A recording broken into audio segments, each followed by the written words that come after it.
Hola, ¿cómo están? Buenas tardes, bienvenidos a Hagamos un Trueque, un evento de TLC Magazine México. Otra vez, nos encanta tenerlos aquí, nos encanta que se conecten ya a un año, un mes, ¿no? De que empezamos a hacer trueques todos los días. Y bueno, el día de hoy quiero felicitar a los maestros. El día sábado es el Día del Maestro. También es cumpleaños de mi hijo, por cierto, que es mi maestrito. En latín, maestro significa magíster de magis, significado encaminado a representar el que más sabe. Sin embargo, para nosotros, el maestro también es compartir o enseñar, es un arte. Y por eso aprender es un placer. Por eso pusimos esta frasecita aquí. Realmente quien enseña con este arte nos inspira, nos apasiona seguir aprendiendo. Por eso queremos felicitar a todos los maestros, agradecerles que en este día les mandamos un abrazo. Pero sobre todo también aquellos maestros que tenemos en la vida, aquellos maestros que a lo mejor siempre a nivel profesional nos están compartiendo conocimiento o experiencias. Así que un abrazo a todos.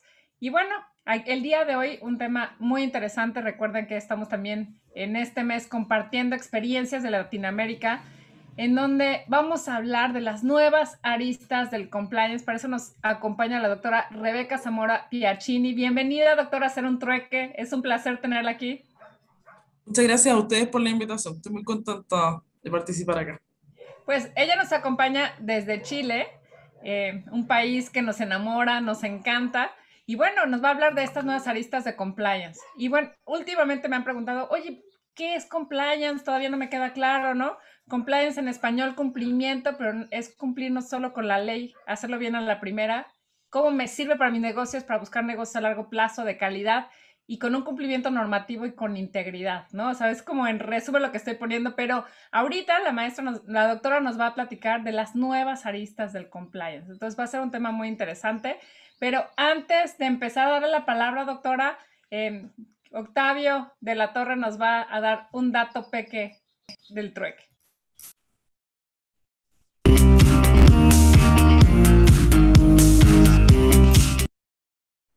Pues el dato, bueno, antes que nada, hola Rebe, ¿cómo estás? ¿Cómo Bienvenida, de estás? verdad. Hola, Octavio.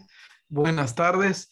Y Rebe, acompáñame a un dato peque del trueque. Este dato lo damos cada vez que existe alguna nota relevante en distintas materias. Como verás, ¿no? Estoy con la toga, porque tuvimos varias ceremonias de grado de toma de protesta de algunos de nuestros estudiantes de maestría, a los cuales, bueno, les extendemos una felicitación. Hoy 6 estudiantes tomaron protesta como acto de grado, maestros en Derecho Fiscal y Derecho Administrativo y maestros en Derecho de Comercio Exterior y Derecho Aduanero. Pero bueno, entremos al dato peque del trueque de hoy. El capítulo laboral representó uno de los temas torales de la negociación del TEMEC. Incluso Estados Unidos empuja esta negociación para que México no solo tuviera una reforma en materia laboral, sino que se incluyera un anexo dentro del capítulo 23 del tratado entre México, Estados Unidos y Canadá, conocido como el anexo 23A, a través del cual México se comprometía a cumplir con la reforma laboral su implementación y se obligaba a cumplir un calendario de compromisos derivados de esta negociación. Para Estados Unidos había ciertas preocupaciones. Voy a enumerar 5. La primera era pues que hubieran problemas en cuanto a la libertad de asociación y negociación colectiva, la eliminación de todas las formas de trabajo forzoso, la eliminación de la discriminación en el empleo y la ocupación, la abolición efectiva del trabajo infantil y la prohibición de las peores formas de trabajo infantil. Dentro de estos cambios sustanciales que se dan entre un acuerdo de cooperación laboral de América del Norte, que fue firmado de manera paralela al Tratado de Libre Comercio de América del Norte, y un TEMEC, podemos encontrar algunas que son incluso sustanciales, ya que nuestro TEMEC inserta como parte del acuerdo este capítulo laboral y es la segunda ocasión en que se vinculan temas laborales dentro de un tratado de libre comercio celebrado por México. La primera, que da un cambio significativo en la forma de negociar estos tratados internacionales se ve reflejada en el texto del Tratado de Asociación Transpacífico, por sus siglas TPP, TPAT, impulsado, recordemos, por Estados Unidos y que actualmente se llama Tratado Integral y Progresista de Asociación Transpacífico, por sus siglas TPAT, el cual incluso tuve la oportunidad de estar presente en la firma del protocolo modificatorio de este tratado en Santiago de Chile, en donde estuvieron los ministros de todos los países que integran este importante tratado.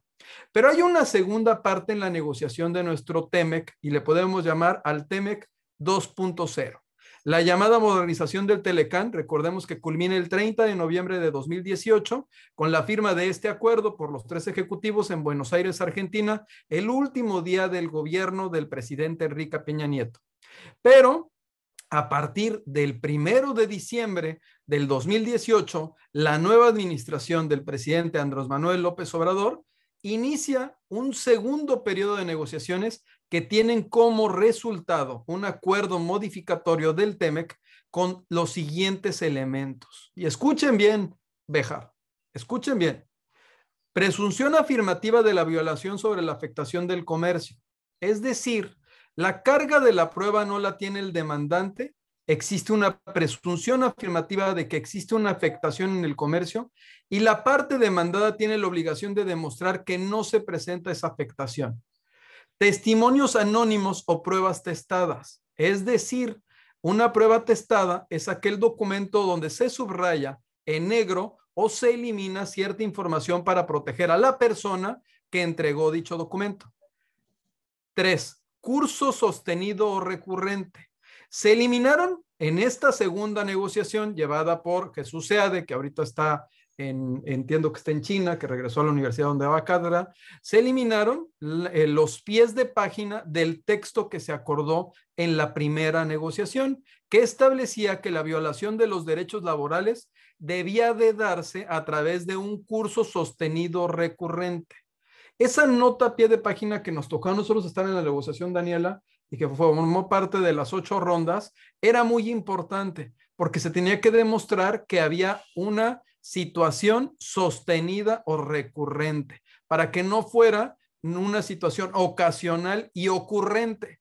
Bueno, el riesgo del protocolo modificatorio y sus efectos los estamos viendo actualmente con no se llevado a cabo la activación del mecanismo de solución de controversias del capítulo 31, que es el anexo 31A y 31B, pero en este capítulo, en este mecanismo se desarrolla este esquema de respuesta rápida cuyas consecuencias pueden alcanzar un sector, una planta o una instalación. ¿Y qué consecuencias tiene, a diferencia del TPAT, el TEMEC? Que este sí tiene dientes. Y si se llegara a ese mecanismo que previamente tiene algunas actividades para no llegar a él y se diera un laudo dentro del mismo, pues pudiera darse el bloqueo o la sanción a la instalación, a la planta o al sector.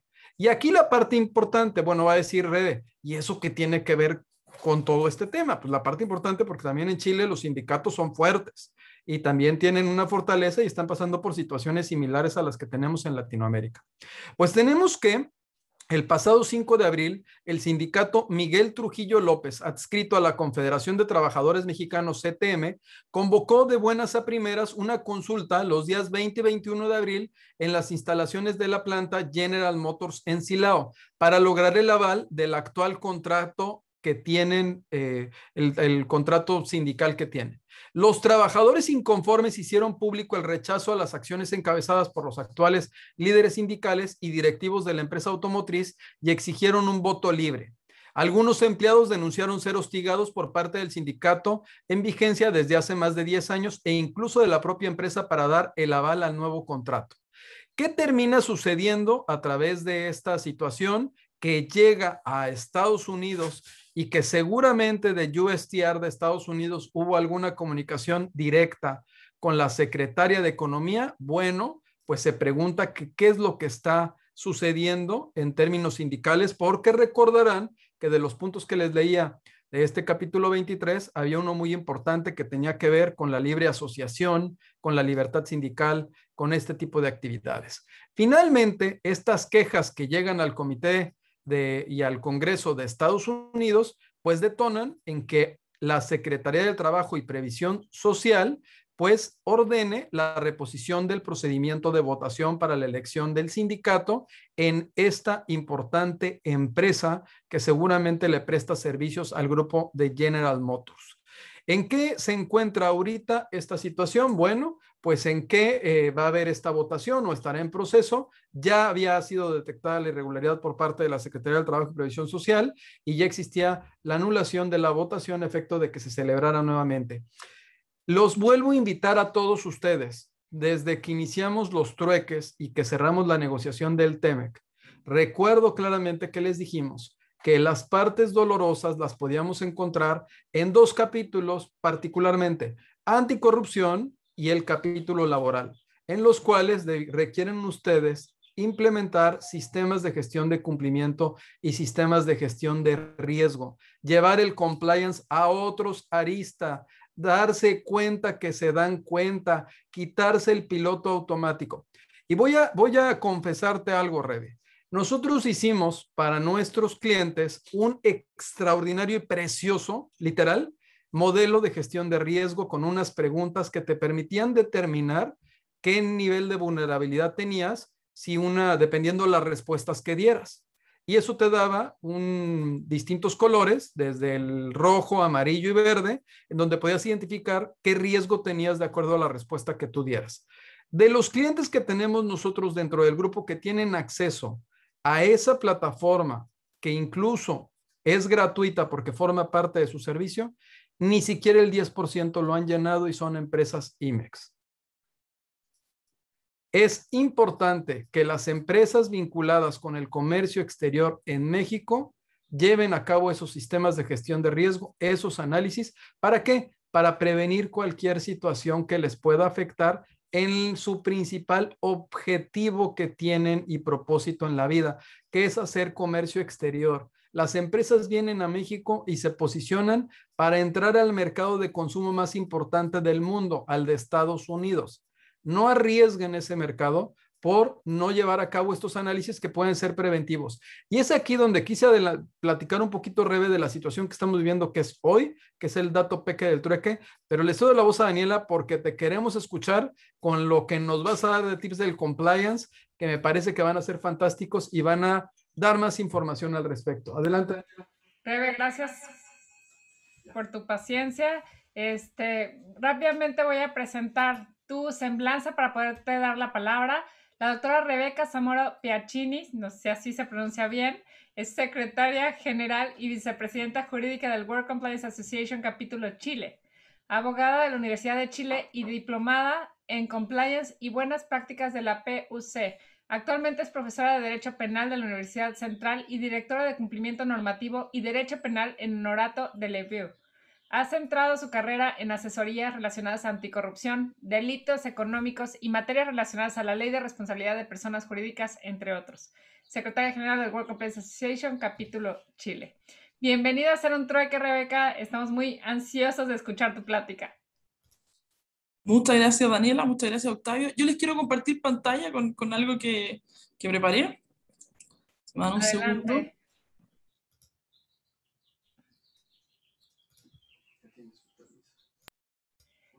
Perfecto, ¿ya se ve bien? ¿Ahí se ve, no? Nada más, perfecto, ahora sí se ve excelente. Ya, súper. Bueno, yo les vuelvo a reiterar y a dar las gracias por esta invitación. Octavio, te adelantaste a una de las materias que yo iba a tocar precisamente, que tiene que ver con el derecho laboral. Perdóname, Rebe, No, de no, verdad. está bien. Yo he escrito algunos artículos. ¿Sí? Te escuchamos, estamos... Perfecto. Te decía que yo he escrito algunos artículos que se llaman perspectiva laboral en los programas de cumplimiento, porque la verdad es que ningún programa de cumplimiento va a funcionar si no tenemos una buena relación con los trabajadores, con los sindicatos. Me voy a explayar de eso porque efectivamente es una cuestión sustancial en el modelo. Bueno, ya me presentaron, muchas gracias. ¿cierto? Yo creo que cuando hablamos de compliance es importante hablar de algunas cuestiones que en realidad son más bien de sentido común, de cómo nosotros apreciamos la sociedad. Si nosotros hablamos de compliance como este anglicismo, ¿cierto?, de cumplimiento, la verdad es que nos vamos a perder toda la entretención, porque el compliance es una cuestión que efectivamente va mucho más allá. Al nombre compliance se terminaron asociando una serie de buenas prácticas que se pueden aplicar en distintas materias. Por lo tanto, si vamos a pensar en compliance, pensemos en programas de cumplimiento, pero en distintas materias. Programas de cumplimiento normativo, sí, en una parte, pero también el desarrollo de buenas prácticas y de una cultura integral. Hacia allá tenemos que llegar. Somos humanos, lamentablemente, ¿no? Tenemos algunas características muy positivas y otras un poco negativas. Estamos en una sociedad que es tremendamente negativa, donde tenemos muchos incentivos perversos, donde nos enseñan, ¿cierto?, que el éxito depende de qué tan lejos lleguemos. Entonces las personas muchas veces, dependiendo de su personalidad, están dispuestas a hacer una serie de cuestiones que nosotros como sociedad vamos a criticar por llegar primero. Pero yo creo que es importante mencionar que existe ese incentivo. Hay una suerte de incredulidad. Hay algunos grupos donde yo, si digo la palabra corrupción, digamos, creen que estoy hablando de una cuestión muy fuerte, o sea, casi de personas que deberían estar en la cárcel. Y la verdad es que la corrupción, si la entendemos, ¿cierto?, como transparencia internacional, que es una definición tan simple, el abuso de un poder, ¿cierto?, conferido, el abuso de un poder conferido, muy sencillo, y nos vamos a encontrar con que entonces la corrupción está bastante más generalizada y más normalizada de lo que nosotros queremos. Y además está justificada, ¿ya? Nosotros no estamos solos, somos organizaciones de personas, estamos en empresas y tenemos que entender que en una empresa o en una organización, una asociación civil, una fundación, en Chile le aplica al menos a todas esas personas jurídicas nuestra ley de responsabilidad penal, vamos a tener que trabajar con distintas personas, con distintos elementos, personas que están dispuestas a hacer todo bien, otras que en realidad están dispuestas a hacer todo mal, otras que quieren aprender y otras que a veces falta solamente incentivar. ¿Por qué hablo de la justificación y de la normalización? Yo quiero contarles que a mí me encanta el fútbol, ¿ya? Me gusta mucho el fútbol, me encanta la música, no se vaya a sentir esto como algún tema personal, tampoco lo tengo, digamos, no es así. Pero les traigo algunos ejemplos de cuestiones, de hecho yo creo que conocen a Alexis Sánchez, ¿cierto?, a Vidal, que son algunas estrellas del fútbol que nosotros tenemos. Alexis Sánchez condenado a 6 meses de cárcel, pero no ir a prisión, ¿ya? Evasión de impuestos, pero no ir a prisión. ¿Van a sacarlo del equipo de fútbol donde está jugando? Ya no, el último yo lo asocio al Barcelona, digamos, pensé que estaba en un muy buen equipo. ¿Va a dejar de ser famoso? ¿Va a dejar de valer lo que vale? Una persona que gana 150 millones de pesos chilenos al día, no va a pasar eso. Alexis Vidal, negro de banco, te doy mi apoyo como siempre, ¿no? Esto fue antes de la final de la Copa América. Vidal, el día anterior, va a un casino, ¿cierto? Se pasa de copa, estaba en evidente estado de ebriedad, choca su Porsche, que es pérdida total, y al otro día estaba la discusión, bueno, ¿lo hacemos jugar o no lo hacemos jugar? Sampaoli era el técnico y lo hizo jugar, digamos, y toda la gente era, no, tiene que jugar, tiene que jugar. Yo creo que Marcelo Bielsa, si lo conocen también, le habría dicho que no, ni siquiera lo habría dejado entrar a la cancha. ¿Ok? Shakira, ¿cierto? Hacienda Española pone en la mira a Shakira por evasión de impuestos. ¿Va a dejar de vender discos de Shakira? ¿La vamos a dejar, ¿cierto?, de corear cada vez que hay algún éxito o que nos gusta en realidad su música? Vamos a decir que entonces la Fundación Pies Descalzos tiene que sufrir algún tipo de represalia por la conducta, ¿cierto?, o las críticas que podamos hacer hoy día, la labor que está haciendo ella, ¿cierto?, en las manifestaciones de Colombia, al menos, ¿cierto?, cómo se está pronunciando. Se nos empieza entonces, bueno, Michael Jackson yo creo que también es un buen ejemplo, gasta 26 millones de pesos en silenciar a niños que había abusado. El día que Michael Jackson muere se venden 3 millones de discos de Thriller, ¿ya? O sea, es una cuestión, digamos, bien decidora de que muchas veces a nosotros nos falta mayor conciencia, ¿cierto?, y menos justificación de cuestiones que pasan cuando, por ejemplo, ocurren con nuestros ídolos. Esto es un ejemplo solamente. La verdad es que si ustedes evaden el nivel de impuestos que evaden algunas personas que están mencionadas acá, si es que chocan en estado de ebriedad, lo más probable, ¿cierto?, es que terminen en la cárcel efectivamente o que terminen con una prohibición de volver a conducir un vehículo hasta por 5 años, ¿no? Al menos eso podría pasar acá en Chile. ¿Y qué decirles de los otros delitos? Entonces, muchas veces pasa que por el fanatismo, por el cariño, por toda la obra que tiene una persona, nos cuesta separar, ¿cierto?, la obra del autor, o si lo hacemos, separamos la obra del autor y entonces lo anterior justifica de algún modo las conductas más nuevas o posteriores, ¿cierto? Y eso también nos puede pasar en las organizaciones. O sea, Juanito, ¿cierto? Trabajó hace 20 años, siempre hizo todas las cosas bien, tiene una denuncia de acoso sexual que es gravísima, pero ¿cómo lo vamos a echar si son 20 años, digamos, siendo legal? Basta un solo acto, ¿cierto? Un solo reproche de acoso sexual. ¿Qué pasa si es distinto que se destape que en los últimos 20 años, digamos, tuvo la misma conducta? Y así uno empieza a discutir y vamos a empezar a justificar y no vamos a tener una regla única para solucionar todas las hipótesis que les he ido planteando. Seguramente a algunas no les gustó, pero vamos a tener tiempo de probablemente al final comentar, ¿ya? Bueno, aquí te adelantaste un poco, Octavio, porque uno de los desafíos es precisamente el derecho laboral con perspectiva de integridad. Y como les adelantaba, a mí me gusta hablar de programas de compliance con perspectiva laboral. Nosotros en Chile tenemos un artículo 160 que permite despedir a trabajadores si es que incurren en una conducta indebida, falta de probidad del trabajador en el desempeño de sus funciones o incumplimiento grave de las obligaciones que impone el contrato. Son así de genéricas las causales de desvinculación. Y la verdad es que como son así de genéricas, se aplican por los jueces laborales de una manera genérica. Y hay muy pocos fallos que se refieren a la aplicación de códigos de conducta, de modelos de integridad, de sistemas de cumplimiento, donde se han incumplido, digamos, y las empresas lo han considerado grave, han despedido en base a ello, y la verdad es que los jueces laborales como no han estudiado compliance, o no se han acercado al compliance o a los modelos de cumplimiento, porque se empiezan a enfocar en una sola materia, no logran muchas veces entender, o es muy difícil traspasarle la gravedad de incumplir un modelo de prevención. Y eso significa entonces que a veces se nos empiezan a generar incentivos muy perversos para pasar por alto y para eventualmente inhibir el sistema de sanciones que es parte de un programa de compliance. Entonces, puede que yo tenga sanciones estrictas para personas, ¿cierto?, que infringen el modelo de prevención, pero puede ser que en esa misma situación yo decida en realidad terminar de buena manera el contrato, no aplicar una sanción. Y eso significa que para los demás yo estoy dando un ejemplo de que puedo, ¿cierto?, frente a conductas graves, igualmente transar ciertas cosas porque no me voy a querer arriesgar a un juicio laboral donde me van a recargar la indemnización, etc. Entonces eso... Lo que nosotros hacemos, ¿cierto? Y el ejemplo que nosotros damos a partir de la dirección, de la supervisión y de la sanción es sumamente relevante para que las personas tengan conciencia de ese ejemplo. El sistema de sanciones no es para castigar, el sistema de sanciones es para ejemplificar. Tiene que servir también de incentivo para los demás. Es muy parecido a lo que efectivamente el derecho penal hace como prevención general, ¿cierto? Nos refuerza la idea de cumplimiento. Entonces es que parte por ahí probablemente la relación. Y además, como es una materia, siempre se ha tratado desde el punto de vista penal, muy pocos penalistas conocen el derecho laboral o trabajan con el derecho laboral, les cuesta, digamos, son materias que a veces pareciera que están tan lejos. El compliance precisamente las junta. Si nosotros queremos implementar un sistema de cumplimiento y no pensamos en los sindicatos, no pensamos en recursos humanos, no pensamos en cómo vamos a tener que implementar desde el punto de vista laboral todas esas medidas, los códigos, etcétera, cuáles son los criterios que hoy día tienen los tribunales, la verdad es que probablemente nos va a ir bien mal.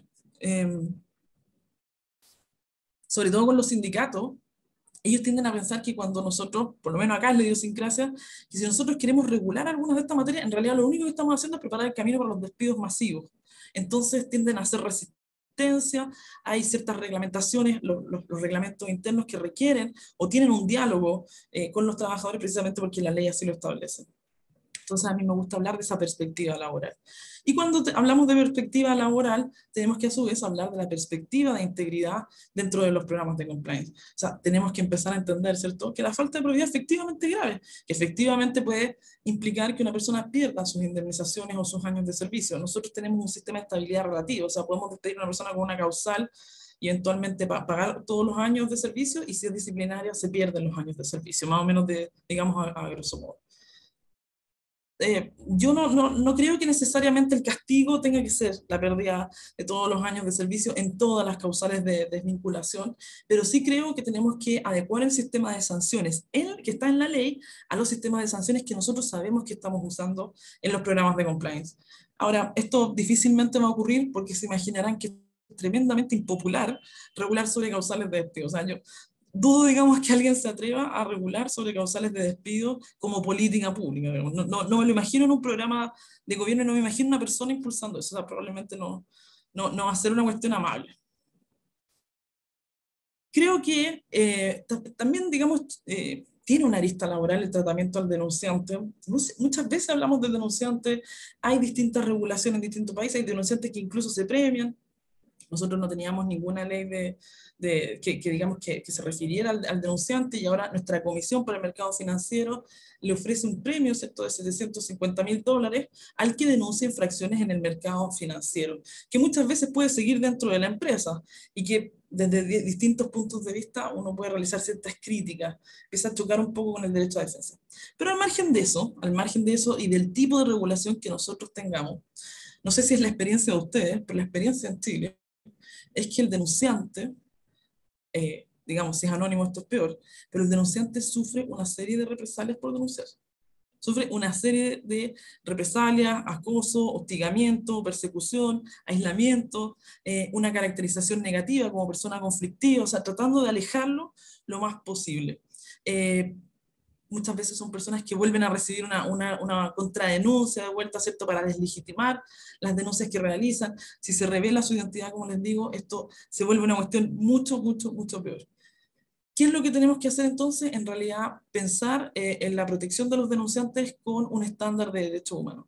Entender que la persona que realiza una denuncia que implica un incumplimiento al modelo, que implica eventualmente la comisión de un delito, un ilícito laboral, como puede ser el acoso sexual, un incidente, digamos, no tan accidente, de contaminación, ¿cierto? De cuestiones que pueden implicar contingencias para las compañías o que pueden implicar, ¿cierto?, algún tipo de castigo para otros trabajadores. Nosotros, entendiendo, digamos, que requiere esa protección de derechos humanos, probablemente vamos a darle mayor resguardo, vamos a tener una medida cautelar, ¿cierto?, de su parte. Vamos a entender entonces, cuando vengan las contradenuncias, por qué vinieron estas contradenuncias en ese momento. O sea, puede que sean cuestiones de hace 3, 4, 5 años, pero caen justo en ese momento. Y lo que nos debería, digamos, parecer al menos un poco sospechoso. El aislamiento y el acoso y, digamos, el ver por parte de los otros trabajadores este tipo de actitud con el denunciante va a inhibir siempre la denuncia. Dos maneras de matar los canales de denuncia. Una rápida, revelen el nombre de los denunciantes. Una lenta, nunca contesten en el canal de denuncias las preguntas, etc. Dos maneras. Tecnología, ¿cierto? Creo que es muy importante la inteligencia artificial, los algoritmos, el perfilamiento que hoy día se está utilizando. Yo les traje una cifra, en realidad con sesgos de género, pero esa cifra la podemos aplicar a la materia que nosotros queramos, digamos. Hoy día los algoritmos que se están creando repiten muchas veces los sesgos que nosotros tenemos en el mundo real, porque quienes construyen los algoritmos somos precisamente nosotros. Entonces a veces replicamos, o va a pasar que repliquemos efectivamente aquello. Hay una diferencia sustancial entre las investigadoras que son mujeres y quienes son hombres. Hay distintos algoritmos que dan cuenta que la asociación con palabras líder, ¿cierto?, fuerte, dominante, se incluyen en anuncios para hombres, en cambio las palabras como salario negociable, apoyo, comprensión, para las mujeres. Eso ocurrió en Amazon. Amazon tenía un algoritmo que clasificaba los currículums de las personas que postulaban y aplicaba efectivamente distintos sesgos digamos, a distintas personas. Hoy día el 70% de los currículums revisa probablemente un algoritmo o a través de inteligencia artificial se realiza alguna elección. He trabajado con clientes que les llegan 1.000, 1.500 postulaciones, es imposible procesarlas todas, así que buscan las maneras, ¿cierto?, los formularios para procesar más rápidamente esa información y ir eliminando candidatos. Creo que es un tema a desarrollar, creo que es un tema a preocuparnos como el Techno-Compliance, ¿cierto? Debería ser una herramienta en realidad a nuestro beneficio, a nuestro favor y no terminar siendo, ¿cierto?, un problema más.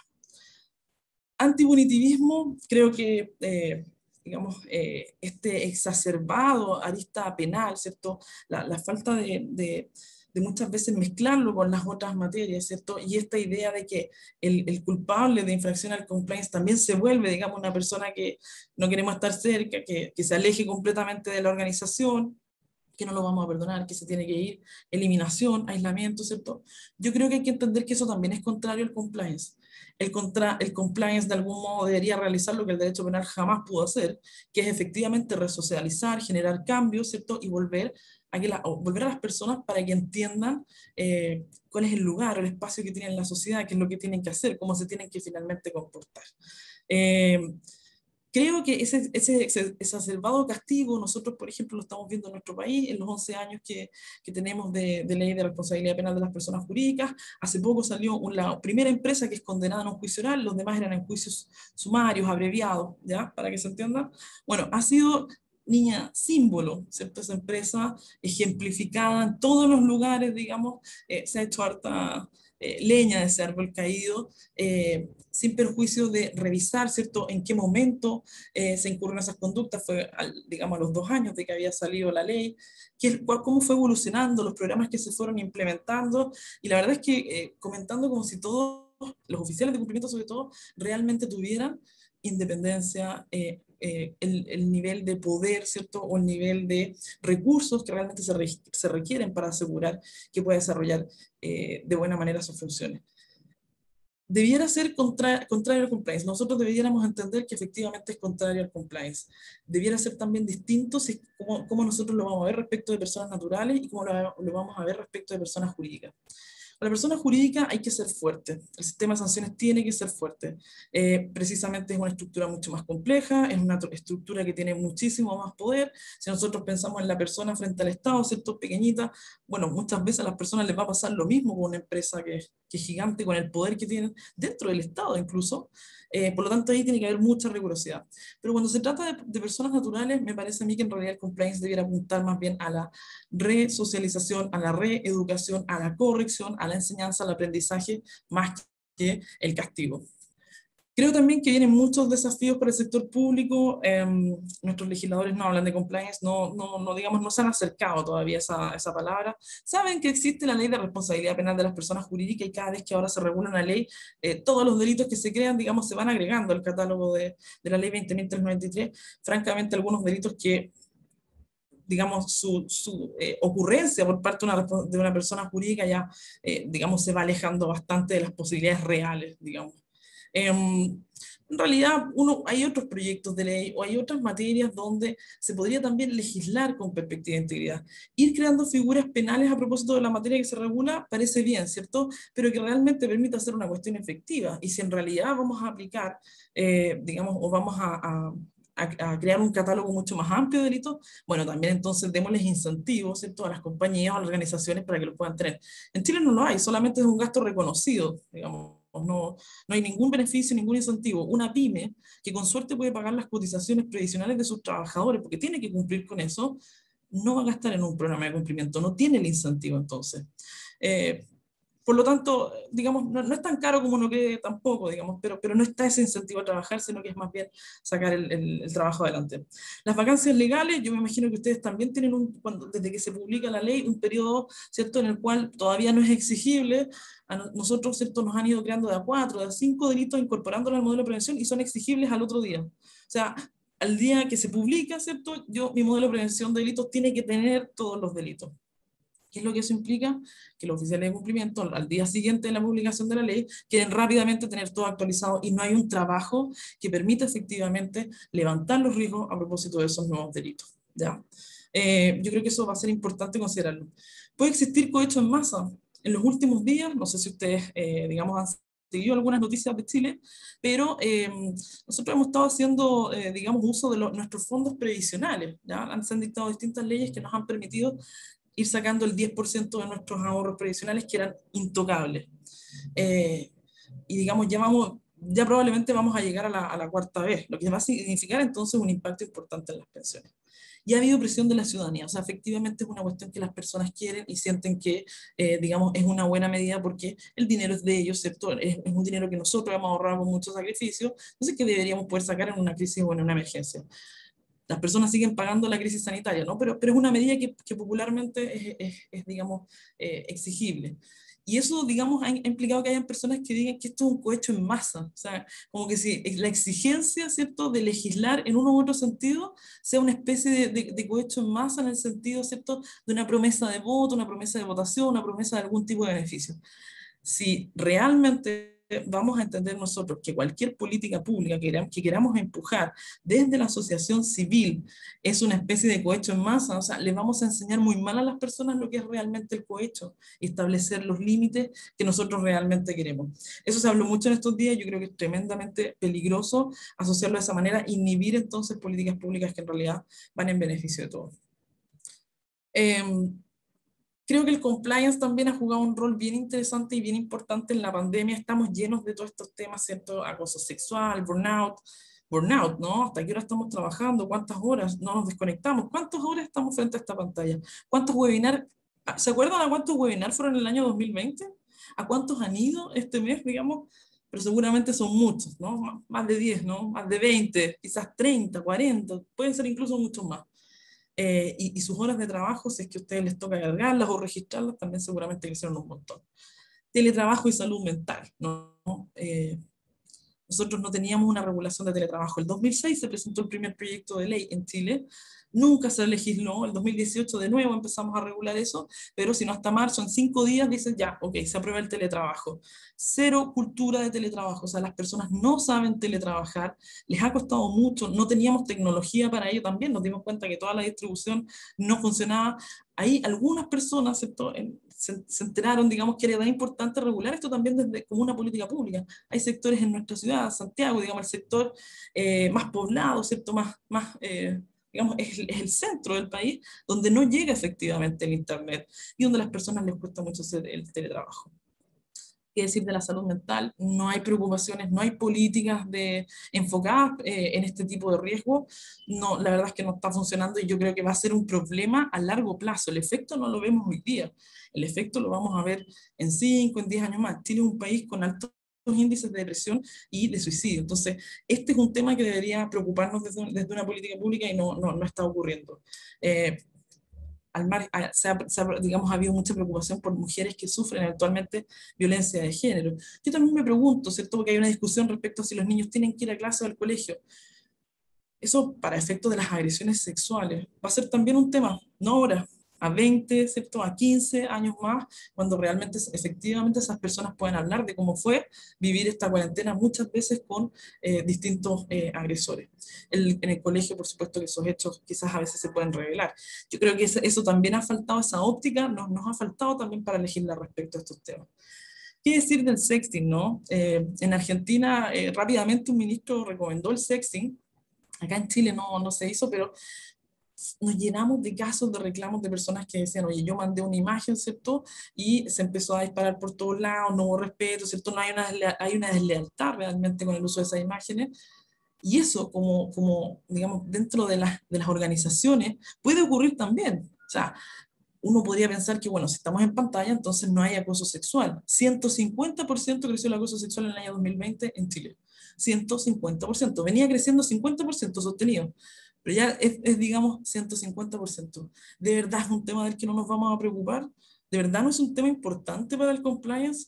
¿De qué me sirve que una compañía tenga un excelente sistema de prevención de delitos si sus trabajadores están todos acosados laboralmente? Si sus trabajadores ni siquiera pueden hacer una denuncia de acoso laboral porque los van a despedir.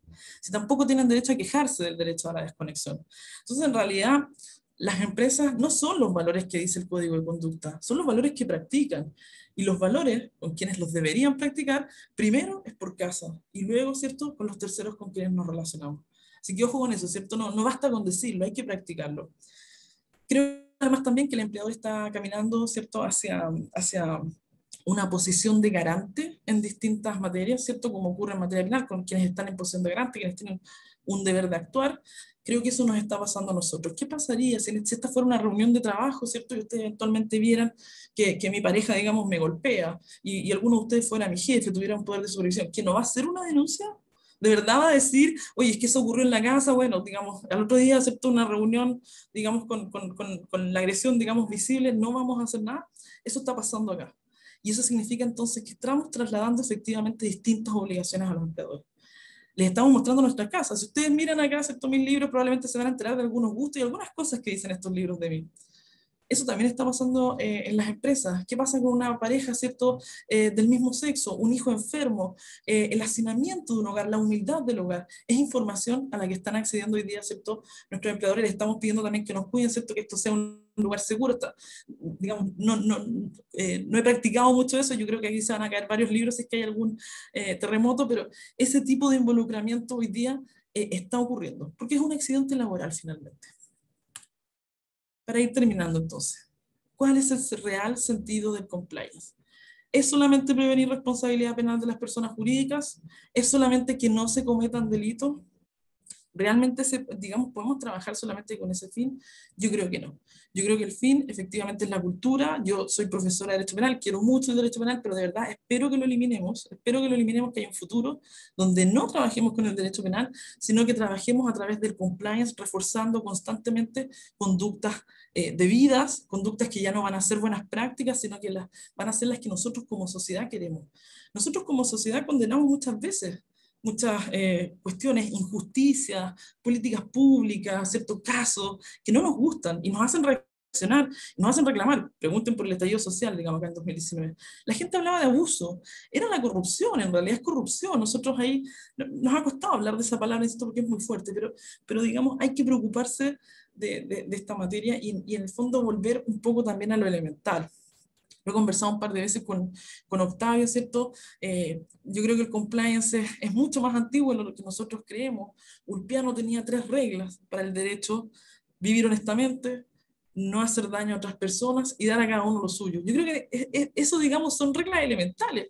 De ahí nosotros podemos tomar muchas cuestiones para el compliance, muchas cuestiones para nuestros derechos, están inspiradas precisamente en estas 3 reglas. Yo creo que nosotros también tenemos que volver a lo fácil.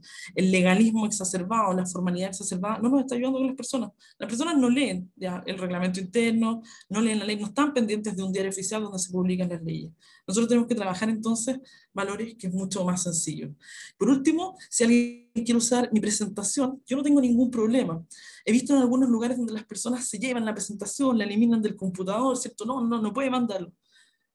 No están entendiendo lo que es el compliance, es traspasar conocimiento, es poder traspasar el conocimiento. Así que, por mi parte, si ustedes quieren utilizar algún material de esto, digamos, o hacer lo propio, contar una historia con ello, no hay ningún problema si es que eso va a servir para que efectivamente haya un traspaso de conocimiento. Si es que algo les ha servido, digamos, o algo han aprendido de esta charla.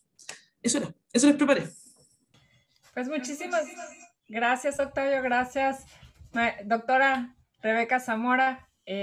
Y bueno, pues no me queda más que darle un agradecimiento virtual de parte de todo el equipo de TLC Magazine México y Hagamos un Trueque, en donde en este mes de cuando enseñas es un arte, aprender es un placer, y la verdad es de la manera de su exposición nos hace que realmente aprender más de compliance sea un placer. Muchísimas gracias. Dice TLC Magazine México y Hagamos un Trueque otorga el presente reconocimiento a la doctora Rebeca Zamora Piacchini por hacer un trueque en la plática virtual con el tema Nuevas aristas del compliance el día 13 de marzo del 2021. Muchísimas gracias. Me gustaría despedirme, digamos, claro, darles las gracias y de verdad decirles que, bueno, si esa ha sido la sensación, entonces qué bueno que intenté seducirlos con el compliance. Yo creo que eso es lo que hay que hacer, digamos, conquistar a través del compliance. Yo creo que tiene que tener un poco esa pasión. Así que gracias en realidad a ustedes, cuenten conmigo cuando lo necesiten. Me encanta hablar, se habrán dado cuenta, así que cuando ustedes quieran nomás, aquí voy a estar.